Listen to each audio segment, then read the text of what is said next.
पैसे भेज दो, डिलीवरी होनी है। मम्मी कौन है? हाँ बेबी बोलो ना, चुप क्यों हो गई बेबी? बेबी बोलो। अरे बेबी देखो, सरप्राइज! 4 दिन बाद मेरे नन्हे मुन्ने बेबी की डिलीवरी होनी है और मैं ना हूँ। तुमने सोच भी कैसे लिया? बेबी तुम्हारा फोन कहाँ गया? मैं कब से हेलो हेलो कर रहा था, तुम कुछ बोली ही नहीं थी। तो बोल क्यों नहीं रही थी? नेटवर्क चला गया था बेबी। अच्छा नेटवर्क चला गया था।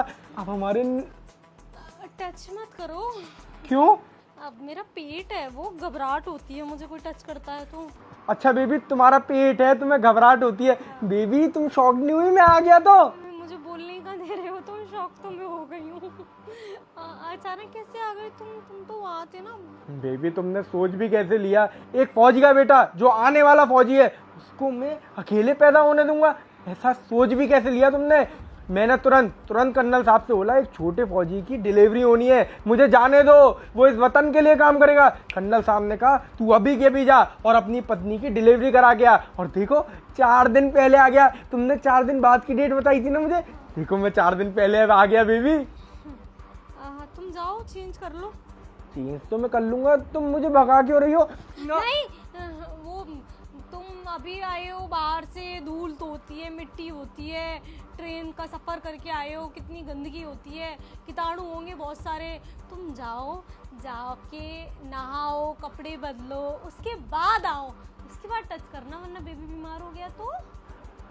बेबी अभी जब वीडियो कॉल पे बात हो रही थी तब तो हमारा बेबी सफेद कलर के सूट में था, अब ये बेबी ब्लैक कलर के सूट में कैसे आ गया? पागल हो गए हो क्या? मैं तो ब्लैक साड़ी ही पहनी हुई थी, तो ब्लैक साड़ी में ही तो मतलब मेरा पेट है यार। वो कैसी बातें करते हो? अरे नहीं मैं एक फौजी हूँ, मेरी आँख धोखा नहीं दे सकती। मुझे अच्छी तरीके से ध्यान है कि तुम एक व्हाइट सूट में थी, अब ये ब्लैक साड़ी में कैसे आ गई? अरे तुम पागल हो गए हो क्या? बात करते करते मैं कपड़े थोड़ी बदल लूंगी, सूट से साड़ी में आ जाऊंगी।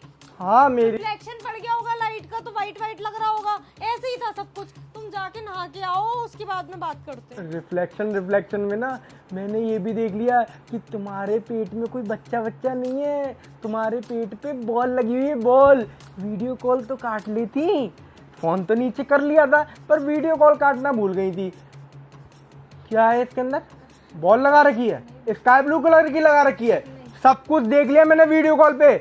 जैसे तुमने फोन नीचे किया था ना तभी दिख गया था कि इस पेट में बॉल लगी हुई है, कोई बच्चा नहीं है। मतलब तुम मुझे इतने दिनों से पागल बना रही थी, मुझसे पैसे हट रही थी झूठ बोल के कि मेरी डिलीवरी होनी है, ये होना है, वो होना है। क्योंकि मैंने तो अभी तक तुम्हें बताया नहीं था कि तुम्हारी डिलीवरी कराने में खुद आ रहा हूँ, इसलिए तुम मुझे इतने दिनों से पागल बना रही थी। हाँ बना रही थी पागल, क्योंकि मुझे ना अपना खुद का बिजनेस करना है। पर तुम्हें कभी मेरे ऊपर भरोसा ही नहीं हुआ। तुम्हें हमेशा लगता था कि मैं ना सब पैसा बर्बाद कर दूंगी या कहीं ना कहीं उड़ा दूंगी, फालतू के लिए मांग रही हूँ मैं पैसा। तुम्हें पता है कितने प्लान्स थे मेरे कि ऐसे बिजनेस खोलूंगी, ऐसे होगा, उससे इतना मुनाफा कमाऊंगी। पर इन्वेस्टमेंट भी तो लगती है, वो तुम्हारी जेब से नहीं निकलती है। अच्छा ऐसे होगा, तेरे ऊपर पूरा ऐसे ना जेल में बैठ के लिखवाऊंगा मैं। पागल हो गए हो क्या तुम? मैं पत्नी हूँ तुम्हारी, जेल भेजोगे मुझे? हाँ जेल भेजूंगा, और उस पे ये भी लिखवाऊंगा कि 8 महीने तक तूने मेरे साथ धोखेबाजी करी, मुझे झूठे में रखा कि हमारा बच्चा होगा, एक छोटा फौजी मिलेगा देश को। प्रिंस देखो, मुझे माफ कर दो, मुझसे सच में गलती हो गई, मुझे तुमसे झूठ नहीं बोलना चाहिए था। पर तुम मेरे ऊपर विश्वास करने के लिए तैयार नहीं थे। तुम्हें लग रहा था कि मैं सारा पैसा बर्बाद कर दूंगी। तुम्हें पता है बहुत अच्छा ब्लूप्रिंट रेडी हुआ है, बहुत जल्दी ना अच्छा बिजनेस चलने वाला है। पहले अपने घर वालों को बुला, उन्हें बताऊंगा कि तूने मुझे कितने दिनों तक टहलाया कि मेरा ब्लूप्रिंट आने वाला है, और अब जाके मालूम पड़ रहा है कि तू अपने ब्लूप्रिंट के चक्कर में लगी हुई थी। छोड़ूंगा नहीं मैं तुझे। तेरी मम्मी को बताऊंगा कि किस तरीके से तूने मेरे ब्लूप्रिंट पे पानी डाल के उसे उड़ा दिया। तू रुक जाओ, जा रहा हूँ, ये पकड़ फोन। अपनी मम्मी को फोन कर दे कि बढ़िया से कपड़े पहन के ना तैयार हो जाए, क्योंकि उनको लेके ना मैं यहीं पे आ रहा हूँ। छोड़ूंगा नहीं मैं तुझे। मेरी बात सुनो प्रिंस।